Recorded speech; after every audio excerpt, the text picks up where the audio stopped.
Notorious criminal ভাঙ্গড়েতে এসে বলির পাঠা প্রার্থী হয়ে খোকা গেল ফেঁসে। মাছ চোর শৌকাত মাছ চোর। ও ভিডিও স্টার্ট হয়ে গেছে না कौन है ये लोग? ভাই? গত কিছুদিন ধরে এই গানটা এতটা পরিমাণে শুনেছি ভাই, এমন একটা ভাইব ম্যাচ করে গেছে, মানে যেখানে শুনছি মনে হচ্ছে না আচার একটা মুড চলে আসছে। গানটা কি পারপাসে বানানো, কি জন্য বানানো, কি থেকে বানানো কেউ জানার চেষ্টা করছে না, অর্ধেক মানুষ জানেই না, কিন্তু গানটার ভাইবের ম্যাচ নিয়ে সেটাকে এনজয় করছে মানুষ। ভাঙড়ের এক নেতা শওকাত নামের, সেই নাকি কি কোন সময় মাছ ফাছ চুরি ফুরি করেছিল, তো সেই পারপাসেই নাকি এই গানটা বানানো, যেটা আমি সোশ্যাল মিডিয়া দেখে যেটুকু বুঝলাম। বাট বিজেপি জেতার পর থেকে আমার বাড়ির আশেপাশে থেকে শুরু করে সোশ্যাল মিডিয়া সব জায়গাতে ভাই এই গানটা ভরে গেছে। মানে একটা পোস্ট স্ক্রল করছি মারচোর, দ্বিতীয় পোস্ট স্ক্রল করছি মারচোর, মানে মারচোরটা এখন ট্রেন্ডিং সং। কেমন আচ্ছা, কিছু ভালো আছো? আমি মুখ ভরা আছি, চলে এসেছি নতুন ভিডিও নিয়ে। হ্যাঁ, এই ইন্ট্রোটা আগে কিছু ভিডিওতে করিনি বলে মানুষের মনে হয়তো খটকা লাগতে পারে যে হ্যাঁ হয়তো ভুলে গেছে ইন্ট্রো পিন্ট্রো। না ভাই, কখনো ভুলতে পারি? তো আজকে কিছু টপিক চোখের সামনে ভেসে উঠেছে, কিছু টপিক আমি দেখতে পেয়েছি, কিছু টপিক আমি অবজার্ভ করেছি, তো সেই সব টপিক নিয়ে চুলচেরা বিশ্লেষণ করবো আজকের ভিডিওতে। চলো এই যে ভাট নামকে ভিডিওতে এগোনো যাও। না, আমি জানতে চাই ভালোবাসা কাকে বলে? তোমরা জানো ভালোবাসা কাকে বলে? रहा नहीं जाता। না, আমি গার্লফ্রেন্ড বয়ফ্রেন্ডের ভালোবাসা, প্রেম প্রীতি ভালোবাসার কথা আমি বলছি না, একটা ফ্রেন্ডশিপের মধ্যে ভালোবাসার কথা বলছি। ভাই আমি এই গত 3 দিন ধরে ভিডিও বানাচ্ছি, তো আমার বন্ধু বান্ধবের মধ্যে কিছু মানুষ আছে যারা বিজেপি সাপোর্ট করে, কিছু মানুষ আছে যারা টিএমসি সাপোর্ট করে। ভাই এরকম এখন টিএমসির ভাই খারাপ সময় চলছে, তারা হেরে গেছে, স্বাভাবিক ব্যাপার। তো এই সময় মানুষ, মানে সেই বন্ধু বান্ধবের কথা বলছি আমি, তারা আমাকে এখনো পর্যন্ত সাপোর্ট করছে ভাই, তাদেরকে মানে হ্যাটস অফ বা একটা স্যালুট জানানো উচিত আমার ভিডিওর মধ্যে দিয়ে। ভাই আমার ভিডিওর মধ্যে আমি অনেক কথা বলেছি যেটা হয়তো যারা তৃণমূল কথা যাতে খারাপ লাগতে পারে, তো মাঝখানে সেই ভিডিও নিয়ে বানিয়েছিলাম যে অনেকে আমাকে আনফলো করে দিয়েছে ইনস্টাগ্রাম থেকে। কিছু মানুষ আছে যাদেরকে আমি ফলো করতাম, কিন্তু তারা আমাকে আনফলো করে দিয়েছে, সেখান থেকে আমি বুঝতে পেরেছিলাম, ওদের একটা ভিডিও বানিয়েছি। তো তারপর আমার সঙ্গে আমার একটা বন্ধুর কথাবার্তা হয়, তো সেও তৃণমূল পার্টি করে, তো সে আমাকে কন্টিনিউসলি একটা কথা বলছে, ভাই তুই করে যা, কোনো অসুবিধা নেই। তার কথাটা ঠিক এরকমই যে কি হয়েছে, পার্টি এখন ক্ষমতায় নেই, তো লড়ে যাবো যতদিন না ক্ষমতায় আসতে পারবো। ভাই এইটাকে বলে মানে দৃঢ় মনোবল, ঠিক আছে? মানুষের নামে ভুল অপবাদ রটিয়ে বা মানুষের নামে খারাপ কথা বলে কখনো উপরে ওঠা যায় না, নিজেকে ঠিকভাবে রাখতে হয়। কে খারাপ, কে ভালো, কে বাজে, সেই সব তুমি কি পার্টি করছো তার উপর ডিপেন্ড করে না। তোমার মনোবৃত্তি, তোমার মন, তোমার ব্যবহার, তোমার আচার আচরণ, এই দেখে বোঝা যায় যে তুমি আদৌ কেমন। তুমি যে পার্টি ইচ্ছে সেটা করতে পারো, কিন্তু তোমার ক্যারেক্টার হিসেবে ডিপেন্ড করছে তুমি কিরকম মানুষ। তো ভাই কিছু মানুষ সোশ্যাল মিডিয়াতে তিলোত্তমার মাকে নিয়ে অনেক কটূক্তি করছে, অনেক কথা বলছে, সেই কথাগুলো আমি দেখছি। তো যাকে নিয়ে আমার মেন ডিফেন্ড করা বা যার জন্য আমার ভিডিও বন্ধ করা, যার জন্য আবার ভিডিওতে ফিরে আসা, তো তার মাকে নিয়ে বলছে তিনি নাকি পয়সার লোভে এই জিনিসটা করেছেন, তিনি নাকি পয়সার জন্য পলিটিক্সে ঢুকেছেন, এক্সেপ্টের ব্যাপার বলছে। তো তাদের জন্য আমি একটা করে ভিডিও ক্লিপ তোমাদেরকে দেখাতে চাই, তো তোমরা আগে দেখে নাও। অনেক অফার এসেছে আপনার টাকা দিতে, কিন্তু কোনো টাকা পয়সা আমরা কারো কাছ থেকে চাই না। আমার মেয়ে যা রেখে গেছে এবং আমরা যা আছে, আমরা দুজনের রীতি কিছুই লাগবে না আমাদের। সারাদিন যদি রান্নাও না করি, কেউ বলে না মা কি রান্না করেছো, খিদে পেয়েছে। সেই মানুষের কি কিছু প্রয়োজন হয়? কিছুই লাগবে না আমাদের, শুধু আমার মেয়ের বিচার পেলে আরো মেয়েরা সুরক্ষিত থাকবে। আমার মেয়ের বিচার পেলে আর কোনো বাবা মার ওই দিনটা দেখতে হবে না। আমাদের লড়াইটা সেখানেই। তো ভাই এটা একটা নিউজ চ্যানেলের ক্লিপ আমি পেয়েছিলাম, তো তোমার সাথে তুলে ধরলাম।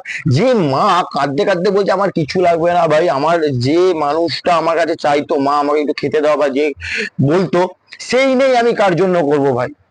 তোমাদের লজ্জা হয় না ভাই? সেই মাকে নিয়ে তোমরা কটূক্তি করছো, সেই মাকে নিয়ে তোমরা বদনাম করছো যে তিনি নাকি পয়সার জন্য পলিটিক্সে ঢুকেছে। এগুলো করো না ভাই, এইসব জিনিসগুলো করো না অন্তত। সেই মানুষটার মধ্যে কতটা কষ্ট, যার একমাত্র সাহারা ছিল তার মেয়ে, তার মেয়ে মারা যাওয়ার পর তিনি তো সর্বহারা হয়ে বসছিলেন। ব্যাপারটা তো এটাই, তিনি এখন ভোটে দাঁড়িয়েছে বা পলিটিক্সে দাঁড়িয়েছে বা রাজনীতিতে এসেছে এই কারণে যাতে বাকি সব মেয়েরা সেভাবে, তিনি সেই ভিডিওতেও সেই কথাটাই বলেছে। ঠিক আছে, ভিডিওর মধ্যে একটা মিউজিক আছে, সেই মিউজিকটা আমি সরাবো না, আমার এই ভিডিওতে কপিরাইটও পড়বে, সেটা নিয়ে আমার কোনো মাথা ব্যথা নেই ভাই। আমার যেটা কথা সেটা হলো গিয়ে প্রতিবাদ করা, যেটা ভুল সেটাকে ভুল দেখানো, আর আমি সেটাই দেখাচ্ছি এখানে। থেকে খারাপ লাগে আমাদের এই সমাজে কোনো মানুষ ঠিককে ঠিক আর ভুলকে ভুল বলতে পারবে না, কারণ এটা যদি তুমি বলতে যাও তখনই মানুষ তোমাকে জাজ করবে যে এ কথা তুলছে, এ প্রতিবাদ করছে, এ কেন বলছে, এরকম একটা ব্যাপার। ভাই মানুষ তো নিজস্ব একটা মনের ব্যাপার আছে যে হ্যাঁ আমার যেটা খারাপ লাগে সেটাকে খারাপ বলবো, যেটা আমার ভালো লাগে সেটা আমি ভালো বলবো, যেটা ঠিক সেটাকে ঠিক, সেটাকে ভুল যেটা ভুল সেটাকে ভুলই বলবো। কিন্তু সেটা বললেই মানুষ তোমাকে জাজ করবে, মানুষ তোমাকে প্রশ্ন তুলবে। আর একটা কথা ভাই, কথায় আছে কাউকে ডাইরেক্টলি খারাপ বলা উচিত না, কিন্তু ভাই যে নিজেকে বারবার প্রমাণ করে দিচ্ছে যে হ্যাঁ ভাই আমাকে বলো আমি খারাপ, তাহলে তাকে খারাপ না বলে কি হবে। তো গত 2-1 দিন আগের ঘটনা তোমাদেরকে একটা জিনিস দেখাই। A shocking incident has gripped Bengal with fear. Post-poll violence has taken an ugly turn as BJP leader Subhendu Adhikari's personal assistant Chandranath Rath has been shot dead in West Bengal's Madhyamgram. Rath and Buddhadev Bera, both key members of Adhikari's Bhabanipur team, were shot at by unidentified assailants. 4 rounds of shots were fired by the bike-borne assailants. Rath later succumbed to his injuries, while details on Bera's condition are awaited. The incident comes amid heightened tensions following the Bengal election results. Police have launched an investigation. সামনের বুধবার শুভেন্দু অধিকারী উত্তর 24 পরগনার মধ্যমগ্রামে গেছিল, তো সেখানে যাওয়ার পর তো হঠাৎ একটি বাইকে নাকি দুটো দুষ্কৃতী এসে এলোপাতাড়ি গুলি চালাতে স্টার্ট করে, যেটা আমি সোশ্যাল মিডিয়াতে বা নিউজ চ্যানেলে যেটা দেখলাম। তো সেখানে তার পিএ চন্দ্রনাথ রথ আহত হয়, এবার তাকে হসপিটাল নিয়ে গিয়ে চিকিৎসা করতে করতে তিনি মারা যায়। তো ভাই এই জিনিসগুলো কেন কে করেছে ভাই আমি জানি না, কোনো দলীয় দিক থেকে এসেছে বা কারোর পার্সোনাল ক্ষোভ ছিল তার উপর থেকে এসে জানি না ভাই, কিন্তু এই জিনিসগুলো কি উচিত? এই জিনিসটা সোশ্যাল মিডিয়া থেকে গত 2 দিন ধরে খুব হচ্ছে যে ভাই একটা নিরীহ মানুষের প্রাণ চলে গেল বেকার বেকার কোনো কারণ ছাড়া। মানুষের প্রাণের কি কোনো দাম নেই? মানুষের প্রাণ কি এতই সস্তা যে ভাই কিছু হলো চলো গুলি করে দাও, খেল খতম? তাহলে আর কোথায় স্বাধীন হলাম ভাই আমরা? যেখানে আমাদের দেশে আমাদের রাজ্যে যে পার্টি শাসন করছে সেই পার্টির এমএলএ এর পিএ যদি সেফ না হয় তাহলে সাধারণ মানুষের সেফটি কোথায় ভাই? এই কোশ্চেনটা তো আমি করব। আর যারা এরকম মানে দিন দুপুরে করে বেড়াচ্ছে তাদের শাস্তি কোথায়? তারা কোথায়? তাদের শাস্তি আমরাও দাবি করি ভাই। আর একটা জিনিস, আজকে তো যেটা হচ্ছে গরম খবর, নরম খবর, চরম খবর, আজকে মাধ্যমিকের রেজাল্ট, মানে আমাদের মে মাসটা পুরো রেজাল্টে কেটে গেল ভাই। 2026-এর মে মাস, প্রথমে ভোটের রেজাল্ট, তারপরে আজকে মাধ্যমিকের রেজাল্ট, কিছুদিন পর হচ্ছে এইচএস এর রেজাল্ট, তারপর আছে আইপিএল এর রেজাল্ট। এটা মে মাস না, এটা হচ্ছে রেজাল্ট মাস, শুধু রেজাল্ট হবে ভাই। খানিকক্ষণ আগে দেখলাম রায়গঞ্জের অভিরূপ ভদ্র, যার বাবা নাকি করোনায় মারা গেছিল, সে মাধ্যমিকে ফার্স্ট হয়েছে 698 নম্বর পেয়ে। ভাই বিশাল নম্বর ভাই, 698 নম্বর মানে ভাই হিউজ নাম্বার। তো ভাই অভিনন্দন রইল তোমার আগামী ভবিষ্যতের জন্য, আরো বড় নিজেকে প্রতিষ্ঠিত করো, এটাই চাই। ভালো থেকো। একটা কথা আছে সেটা জানো কি, যে মায়ের থেকে মাসির দরদ বেশি। কেন বলছি?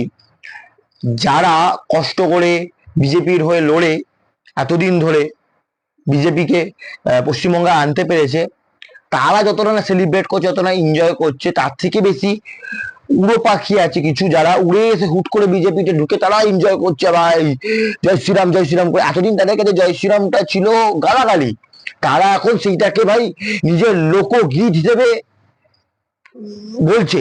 सब क्या देखना पड़ रहा है। আমি কালকে আমার বন্ধুর সঙ্গে কথা বলে জানতে পারলাম কিছু মানুষ লাস্ট অব্দিও তাদের সঙ্গে মিটিং মিছিলে ছিল, মানে তৃণমূলের মিটিং মিছিলে ছিল, কিন্তু বিজেপি যেতে যাওয়ার পরে পুরো ভাই দল বদলে নিল, পুরো পাল্টে গেল। আর ভাই আমার প্রতিটা দলের কাছে এটাই রিকোয়েস্ট ভাই, যে অন্য দল থেকে কেউ সুযোগ নিতে আসলে প্লিজ তাকে নিও না। কেন?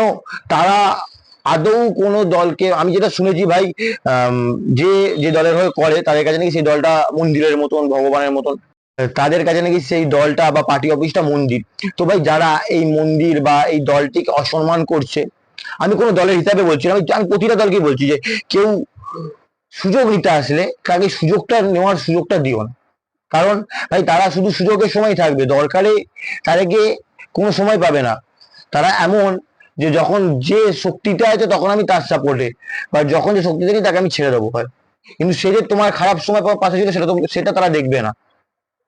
এখন ভাই লয়ালিটির খুব অভাব হয়েছে আমাদের সমাজে সব দিক থেকেই। ঠিক বলেছো। তো যাই হোক ভাই, অনেক টপিক নিয়ে কথা বললাম, অনেক টপিকের চুনচেরা বিশ্লেষণও করলাম। তো আজকের ভিডিও এতটাই থাকবে। ভিডিওটা কেমন লাগলো অবশ্যই কমেন্টে জানিও। যদি ভিডিও ভালো লাগে তো একটা লাইক করে দিও। চ্যানেল নতুন হয়ে থাকলে চ্যানেলটা মনে করে সাবস্ক্রাইব করো। ম্যাক্সিমাম মানুষ সাবস্ক্রাইব না করেই দেখছে, তো সাবস্ক্রাইব করো, সাপোর্ট করো।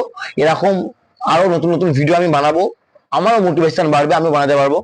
তো দেখা হবে খুব তাড়াতাড়ি নতুন ভিডিওতে। আর ভাই লয়াল হও, চিটিং বাজ তো সেও ছিল।